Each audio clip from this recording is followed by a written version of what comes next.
باسم الآب والابن والروح القدس إله الواحد آمين. أحبائي، إحنا في كورس الشخصيات ال16، أنواع الشخصيات ال16، وهاخد معاكم النهاردة في المحاضرة دي شخصية التنفيذي. والتنفيذي هو 4 حروف: الإي والإس والتي والجي. إي إس تي جي. وهو من ضمن 4 شخصيات يشتركوا في صفات كتيرة في مجموعة الاس جي، وهم الشخصيات اللوجستي والمدافع والتنفيذي والقنصل. فالنهارده هنتكلم عن شخصية التنفيذي، بس حابب ان انتوا تراجعوا الفيديو بتاع الاس جي اللي هي الحرفين الحسي والتخطيطي اللي هم بيجمعوا او في صفات مشتركه ما بين ال4 شخصيات دول اللي انا قلت لكم عليهم. يا ريت تراجعوا الفيديو دوت، هيساعدكم انكم تقدروا تعرفوا اكتر عن الشخصيات اللي تتشابه او تتشارك مع شخصيه التنفيذي، اللي هي ممكن تكون شخصيتك او ممكن تكون شخصيه حد قريب منك، حد عايش معاك او حد صديق قريب منك قوي. فحلو انك تعرف نفسك او تعرف الناس اللي حواليك لو شخصيتهم هي شخصيه التنفيذي اللي هو الاي اس تي جي. اول حاجه نعرفها في العموم عن شخصيه التنفيذي ان هو بيستقبل العالم زي ما هو، لانه حرف الاس فبياخد الامور بطريقه حسيه، وانه بيترجم الدنيا اللي حواليه ديت بطريقه موضوعيه، لانه حرف التي هو مفكر، ولانه اجتماعي مخطط اي وجي اجتماعي مخطط. فيبقى دايما عنده دافع لان هو يفرض طريقته او خطته او الفكره بتاعته على الاخرين، على العالم اللي حواليه، الناس اللي حواليه يعني. وانه بيقدم دوت بطريقه مجدوله ومنظمه ومرتبه، ففي غالب الاحيان بيبقى شخصيه مقنعه في اللي هو بيقوله. برضو حاجه تلقائيه في شخصيه التنفيذي ان هو بيحب يدير الامور، مش يقود، يدير. طبعا في فرق ما بين المدير وما بين القائد، بس هو شخصيه التنفيذي الاي اس تي جي هو شخصيه للاداره، وهو بيلاقي نفسه تلقائيا بيروح للحته ديت يعني، فمن غير ما يفكر يلاقي نفسه عايز يدير الدنيا اللي حواليه. شخصيه التنفيذي يميزه ان هو دايما واقف على ارض الصلبه، انه شخصيه منظمه وشخصيه مظبوطه وشخصيه اجتماعيا ماهره، تعرف تعمل جو اجتماعي حواليها حلو.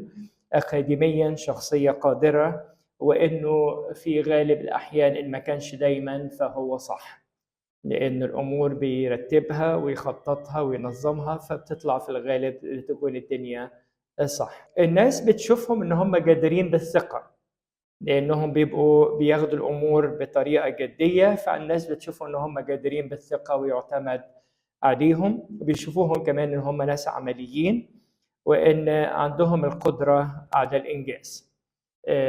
وفعلا بالثقه اللي فيهم هم واثقين في نفسهم، واقفين على ارض الصلبه، فلما بيفوض اليهم اي امر بينجزوه على اكمل وجه يعني، فهم شخصيه ناجحه في كده يعني. بسهوله قوي ان شخصيه التنفيذي الاي اس تي جي ان هو يوصل لمناصب عاليه، لان عنده الميول للاداره ولانه بياخد الامور بجد وبيتقنها، فبالتالي بيبقى الناس الرؤساء بيحطوا فيه ثقه كبيره، وبانه بيوصل ان يترقى بطريقه سهله وسريعه، لان حاجه في شخصيته ان هو شخصيه للاداره اكتر يعني. المهارات الاداريه اللي ربنا اداها لهم ديت هي دي حاجه موجوده فيهم، هم مش بيحبوا يتحكموا في الناس، لكن حاجه تلقائيه فيهم ان هم للاداره وللتنظيم والكده يعني. فلان ربنا حباهم بالصفه دي، فهتلاقيهم في مجال الاسره، في مجال الشغل، في مجال مثلا لو هم في اتحاد ملاك العماره او في الخدمه في الكنيسه، هتلاقيهم دايما ان هم بيديروا الدنيا، ما يعرفش يكون مجرد انسان عادي. هو اي حته موجود فيها، سواء في البيت ولا في الشغل ولا في الخدمة ولا في أي مجال، هيلاقي نفسه بيدير الدنيا. حتى لو في وسط شلة أصحاب هتلاقيه هو اللي بيدير أي حاجة هيعملوها سوا مع بعض، هو اللي بيروح لكده أكتر يعني. شخصيته هي دي حاجة موجودة في شخصيته. برضو لأنهم زي ما قلت لكم عندهم ميول طبيعي للإدارة، فلما بيقترح أي حاجة تتعمل ويتسأل السؤال مين طب هينظم الموضوع ده، هتلاقيه أول واحد يقول أنا، لأن هو بيميل لكده، بيميل إنه يدير الأمور وينظمها، فدي حاجة بتبقى تلقائية منه. ودي برضو من مهاراته في الشغل، إن بتخليه دايما إن هو سباق، ان هو ياخد امور على مسؤوليته وينجزها بجداره، فدي بتبقى حاجه حلوه للناس اللي حواليه بتشوفها فيهم يعني. روحهم لطيفه وليهم في الهزار، هم برضه شخصيه اجتماعيه، خلي بالكم من دي يعني. فروحهم لطيفه وليهم في الهزار، ليهم في الحفلات، الانشطه والحفلات والتجمعات وتنظيمها، الحفلات وتنظيمها يعني. ليهم في الافيهات، فهم برضه شخصيه لطيفه ومحبوبه، لانهم ليهم يعرفوا يوجدوا جو حلو، وليهم كاريزما يعني بحضورهم بالطريقه دي، بالهزار والافيهات والحاجات دي بيوجدوا نفسهم تواجد حلو في وسط المجموعه اللي حواليهم يعني. لو الاي اس تي جي الشخصيه التنفيذي لو كان ذكر، هنلاقيه يحب ان هو يكون بتاع عضلات يعني، ماشي كده واثق في نفسه وجسمه فت كويس، بيحب ديت يعملها في نفسه. يحب زي ما قلت لكم الهزار، ومعظم هزاره بيبقى في جزء افيهات كده بتبقى، او في جزء تنمر، وفي بعض الهزار بيبقى سكسي شويه. هو دي شخصيته، انا بس بقول الكلام العلمي من جهه شخصيه الاي اس تي جي يعني. بتاع خروج، شخصيه حازمه، لان شخصيه في الاداره، فهو شخصيه حازمه يعرف يوضب الدنيا ويديرها صح. شخصيه عمليه، وعارف هو عايز ايه بالظبط. دي حاجه بقى تميزه قوي قوي، هو عارف هو عايز ايه بالظبط، فما تلاقوهوش تايه في الدنيا ولا اللي تشوفه ولا مش عارف طب سيبني افكر. لا، هو مش كده، هو عارف هو عايز ايه بالظبط. شخصيه حلوه قوي ان يحمي الناس اللي معاه، وانه شخصيه معطاءه، فدي برضو حاجه تميزه في صفته لو كان شخصيه التنفيذي ذكر. وكل الصفات اللي احنا قلناها دي صفات محبوبة جدا في الذكورة. فالشخصية التنفيذي هتلاقوه لو هو ذكر هيبقى شخصية رائعة كذكر يعني، ويبقى شخصية جذابة لأنه بيحتوي على كل الصفات اللي تميز الذكورة يعني. شخصية التنفيذي لو أنثى هيبقى الأمر صعب شوية، هتلاقيها شخصية حازمة زي ما قلنا، شخصية تدير وشخصية حازمة وشخصية عملية، شخصية محددة هي عايزة ايه بالظبط. فهتلاقوها من أكثر الشخصيات ال16 اللي عندها صراع دائم ما بين صفاتها كشخصية التنفيذي وما بين صفات الأنثى اللي هي بقى النعومة واللطف والطاعة والعاطفة، كل حاجات بتاعت اللي الناس بتتوقعها من الأنثى، هي مش هتبقى عندها متوفرة بالشكل اللي الناس متخيلة انها تلاقيه. فدي بتبقى بالنسبة لشخصية التنفيذي لو أنثى بتبقى حاجة صعبة ان يقدروا يحققوها بحسب تطلعات الناس فيهم يعني. شخصية التنفيذي الاي اس تي جي يحبوا الناس اللي حواليهم يقولوا حاضر، بيستريحوا قوي لما الناس اللي حواليهم يقولوا حاضر، بيندمجوا جدا مع الناس لو الناس بتسمع كلامهم. لو الناس بتسمع كلامهم، فخلوا بالكم ان لو الناس مش بتسمع كلامهم يبقى لا، الامور مش ماشيه حلو. لكن لو الناس بتسمع كلامهم، لان هم مديرين، هم بينظموا، هم بيديروا، هم بيوضبوا الدنيا، فعايزين اللي معاهم يتبعوهم ويقولوا حاضر، هتمشي الدنيا زي الفل. لكن اللي حواليهم بدماغهم باستقلاليتهم بيعندوا بيعترضوا، هتبقى الامور مش ماشيه حلو، فيحبوا اللي حواليهم يسمعوا كلامهم، وعشان كده تمشي الامور معاهم منسجمه لو ده حصل يعني.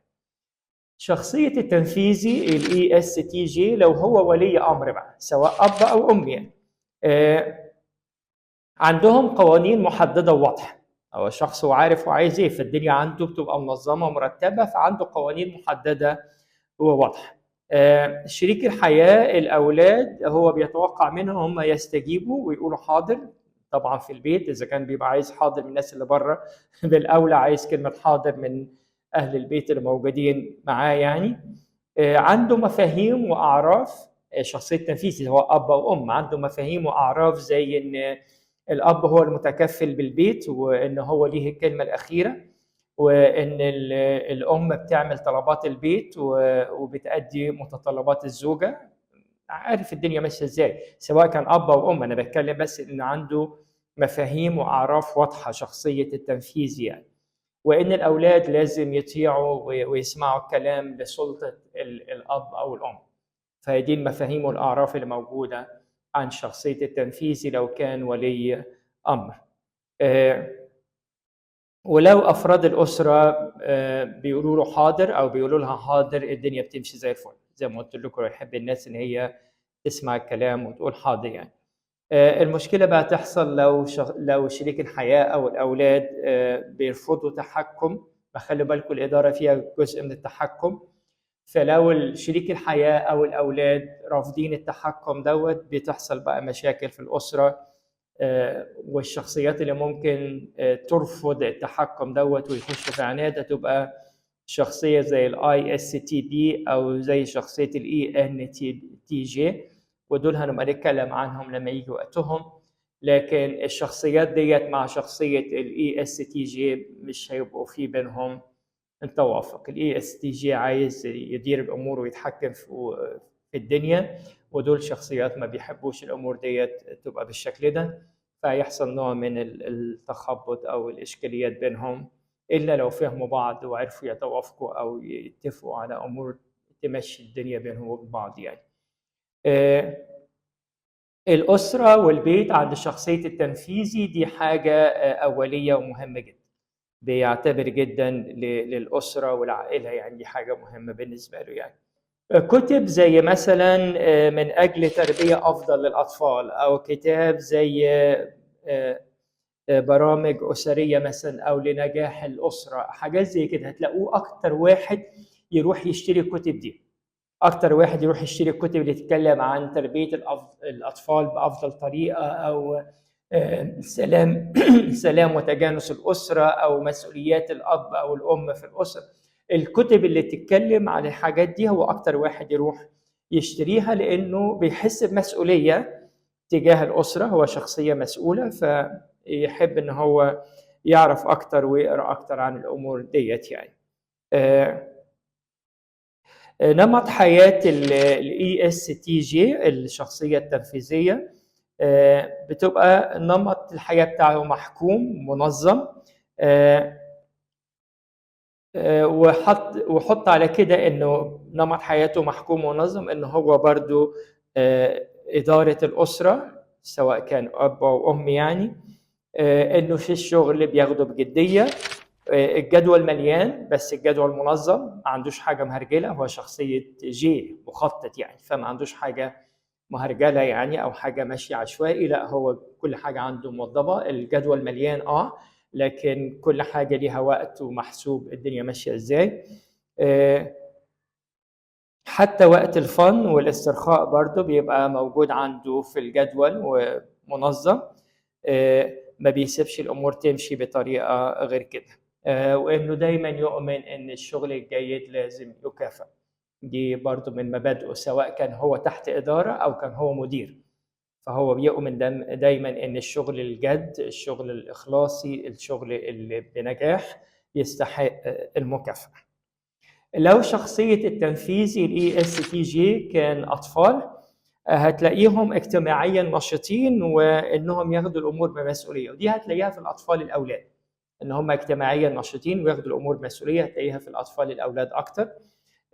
لو الاطفال بنات هتلاقوهم نسمع منهم دايما كلمه ما تعمليش كده، تقول لصاحبتها البنت ما تعمليش كده او كده عيب، يعني تلاقيها دايما بتوجه، بتدير، بتتحكم، بتقول حاجات زي كده برضه من غير ما تاخد بالها يعني.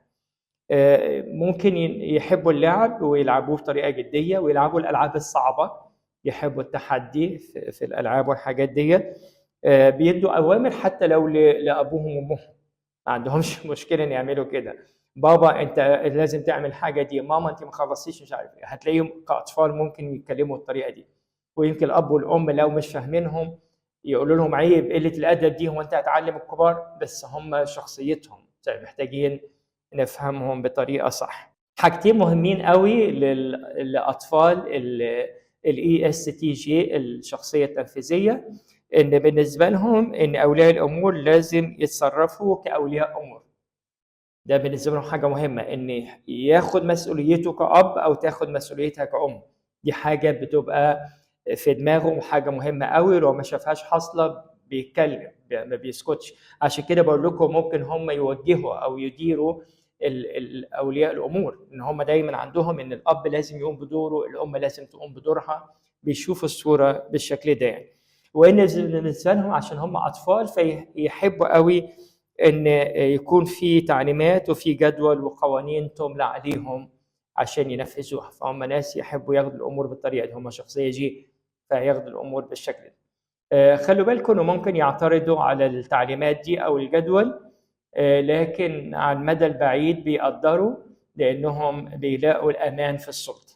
فهم كاطفال لما بيبصوا لسلطه الاب او الام انهم بيأدوا دورهم بجديه وبمسؤوليتهم بنجاح، بيخضعوا ليهم بعد شويه لانهم شايفين الامان في السلطه بتاعه الاب والام. فدي حاجه موجوده فيهم لو اطفال. برضو اطفال الاي اس تي جي، الشخص التنفيذي، يسمعوا كلام الكبار، الكبار اولياء الامور يعني، او القرايب الكبار او اصدقاء اولياء الامور الكبار، يسمعوا كلامهم.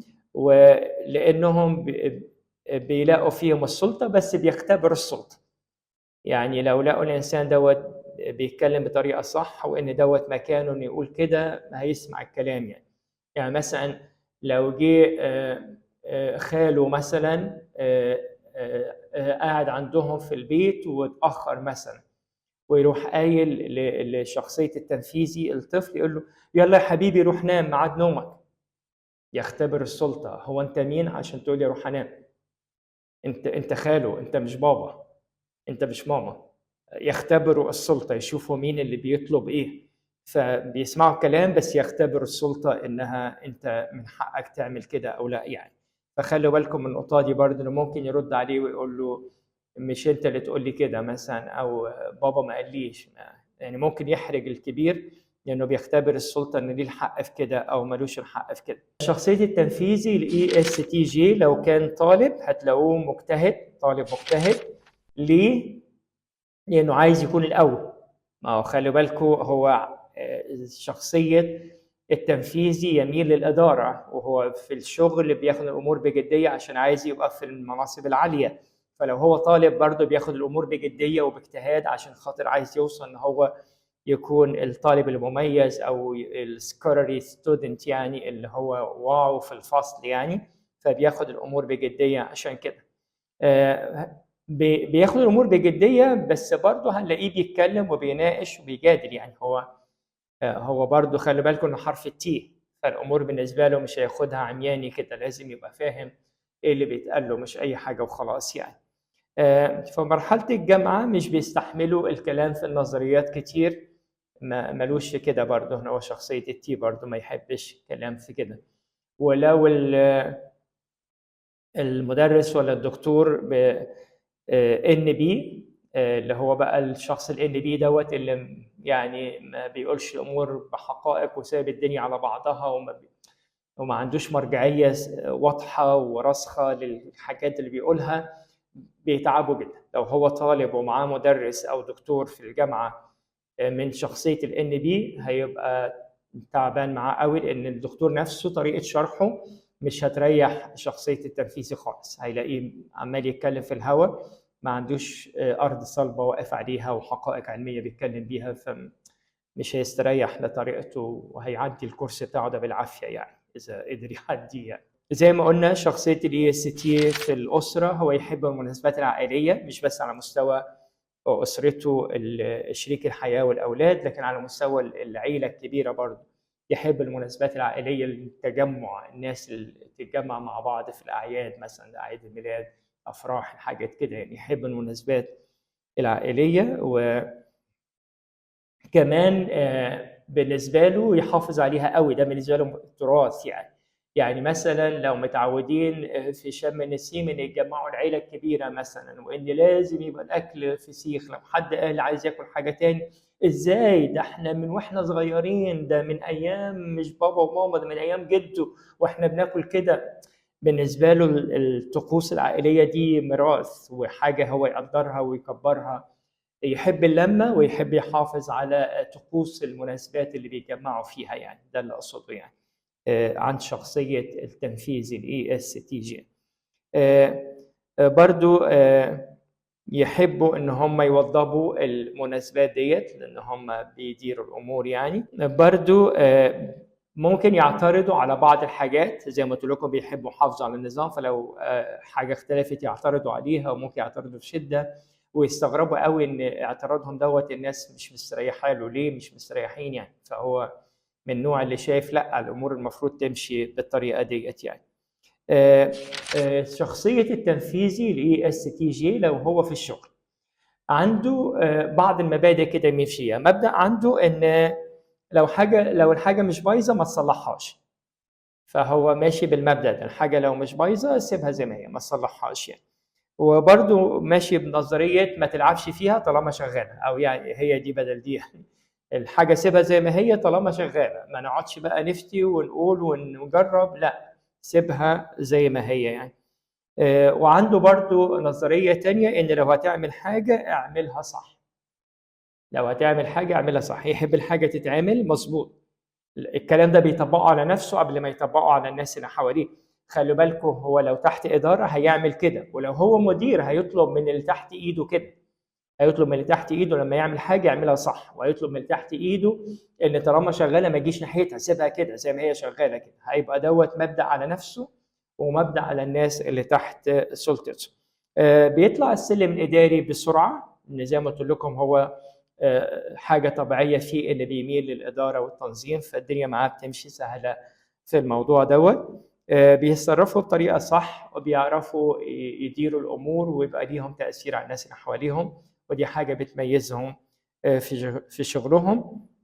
هم برضو ممتازين انهم يوروا النظام الاداري، وكمان يلتزم قوي شخصيه التنفيذي بانه يحط النظام دوت ويلتزم بالنمط بتاعه في حياته. فده بتبقى حاجه حلوه بالنسبه للناس المديرين بتوعه يعني، اللي بيشوفوه ان هو بيعرف يحط نظام اداري ويعمل نمط كده، وان هو يلتزم بيه وكمان يوضحه للناس اللي حواليه. عن شخصيه التنفيذي الاي اس تي جي، هم بسرعه يجازفوا او يخاطروا، وانه في حاجات كتيره يجازف فيها، وانه بياخد مسؤوليه الحاجه دي اكتر من انه يكون عايز يثبت نجاحه، لكن ان ياخد مسؤوليه الحاجه اللي فيها مخاطره او مجازفه. عشان برضو خلوا بالكم، الحاجه اللي فيها مخاطره او مجازفه ناس كتيره بتتراجع لورا. لما هو بيخدم عليها دي حاجه بتحطه فوق، تحطه لفوق. ما يهموش قوي ان الناس تنبهر بنجاحه فيها، قد ما انه مقدام، وانه خد المسؤوليه للحاجه دي، وان في ناس تبعته انها بتشجيعه هو وبثقته في نفسه ان خد المخاطره دي، ان هي يمشي وراه ويكملوا معاه. فدي حاجه بالنسبه له بتبقى حلوه. بيكونوا شخصيه محدده قوي في سلسله الاوامر اللي بيدوها، واضحين جدا، فالامور بتبقى للناس برضو التابعين ليهم بيبقوا عارفين الدنيا واضحه قوي. هم ما بيمشوش الدنيا هبهزرد كده، لا، بيبقوا فاهمين وبيوضحوا الدنيا للناس اللي معاهم. الشغل بالنسبه له هو سلسله من الاهداف لازم تتحقق، وطبعا جزء من الاهداف دي ان هو يوصل. فغير الاهداف اللي بيحطها للمشاريع بتاعه الشغل، هو كمان بيحط اهداف لطموحه وان يوصل لفين، وفعلا بنجاحه وادارته للامور بطريقه صح بيوصل زي ما قلت لكم يعني. بالنسبه له النظام والتعليمات حاجه كويسه وتدي الامان، انه يحب كده، يحب يكون في نظام، في تعليمات، حتى لو هيطبقها عليه يعني. مش لازم هو اللي يدي التعليمات، لا، لو التعليمات جايه عليه هو يحب كده، ويحس ان الدنيا ماشيه صح وماشيه مظبوط طالما في نظام وفي التعليمات. وإنه زي ما قلت لكم هو بيشوف إن الحاجة بتتعمل صح وتتعمل بجدية تستحق المكافأة، فهو برضه بيشوف دوت وبيطلع ليه يعني في شغله إن لما يؤدي عمل بنجاح إن لازم يكون ليه مكافأة في الوقت المناسب للحاجات اللي بيعملها. دي حاجة بالنسبة له بتبقى بيتطلع ليها وبيتوقع حدوثها يعني في الوقت المناسب ليها طالما أدى العمل بنجاح. بالنسبة له الشخص التنفيذي هو إخلاصه للشركة للمكان، مش شرط يكون إخلاصه للأشخاص. يعني هو دايما شايف الهيكل الكبير أكتر ما إنه شايف الأشخاص، يعني يؤمن الأشخاص دول موجودين وهيمشوا، لكن الشركة هي اللي دايمة، وإن مجهودي وتعبي وشغلي في المكان هو ده الحاجة اللي هتستمر. لكن مع الأشخاص، الشخص اللي النهاردة بيقدرني بكرة مش موجود، فهو بيدي دايما الإخلاص والولاء للشركة أكتر من الأشخاص. يعني دي نظرته. يعني شخصية التنفيذي بيجهز ويخطط لنفسه قبل ما يطلع على المعاش. في شخصيات لا، لما بيجي عليهم الكبر السن ويخشوا في سن المعاش ما بيبقوش مجهزين نفسهم لحاجة، لكن الشخصية التنفيذي يبقى مجهز نفسه بالمدخرات اللي عنده، بالمعاش اللي هياخده، بالممتلكات، بالحاجات كده، هيبقى مجهز نفسه لما يطلع لسن المعاش. دي كانت صفات شخصية التنفيذي اللي هو ESTJ. وزي ما قلت ان هو واحد من 4 شخصيات تحت مجموعة STJ، وانه في حاجات مشتركة بينهم. عشان كده حاببكم ترجعوا الفيديو بتاع STJ، وحاببكم تسمعوا تدرسوا شخصية التنفيذي. ربما تكون شخصيتك أو شخصية حد قريب منك فتبقى فاهمه، تبقى تعرفوا تتعاملوا مع بعض في توافق. أشكركم، وللقاء في شخصية أخرى من الشخصيات ال16.